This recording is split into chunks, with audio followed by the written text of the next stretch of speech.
des mains. Elle et Jordan Bardella, peut-être ne sont-ils d'ailleurs pas sur la même ligne. Ils tendent une des mains aux Républicains notamment. Votre ancienne famille politique, vous savez que certains sont tentés de le faire. Qu'est-ce que vous leur dites ce soir? Je les mets en garde. Je les mets en garde. Ce mouvement politique aujourd'hui, la droite radicale aujourd'hui, n'a pas changé et ne changera pas.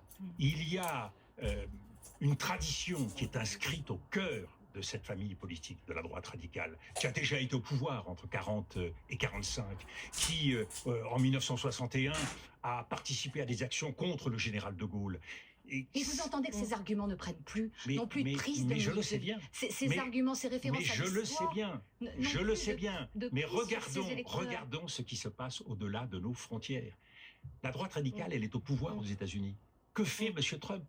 Monter les Américains les uns contre les autres, mettre l'armée dans les villes, organiser le combat des riches contre les pauvres. Est-ce que c'est cela que nous voulons en France? Un pouvoir identitaire, autoritaire, sécuritaire?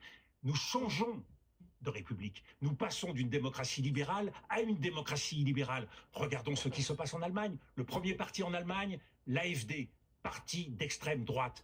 Regardons l'Angleterre. Le premier parti en pointe, c'est celui de M. Nigel Farage. Nous sommes dans une situation où partout, les droites radicales montent. Et il n'y a pas, il faut bien s'en convaincre, de ticket retour. Pourquoi?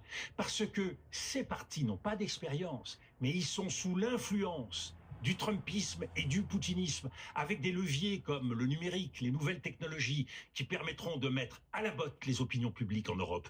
Et ça veut dire que notre souveraineté sera alors fortement compromise. Donc l'enjeu est un enjeu historique. Et je ne serai pas devant vous si je ne mesurais pas l'importance de cet enjeu. Alors justement, ces partis populistes font une fracture entre les élites, les apparatchiks et effectivement le peuple. Sébastien Lecornu a proposé des profils plus techniques. Est-ce que vous pensez que c'est une bonne idée que ce nouveau Premier ministre embauche effectivement des hauts fonctionnaires pour diriger le gouvernement?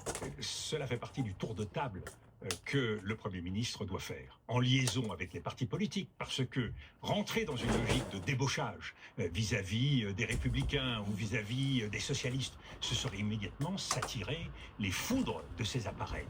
Et ce serait donc un gagné pour aujourd'hui, pour un perdu dans quelques jours, puisque la logique de division, on le sait depuis toujours, depuis Nicolas Sarkozy qui a tenté cette politique aussi, c'est toujours perdant-perdant. Faisons de la politique dignement, dans le respect les uns des autres, en mettant sur la table, de façon transparente, l'importance des enjeux, en expliquant aux Français. Et c'est pour cela qu'il est si important que le président de la République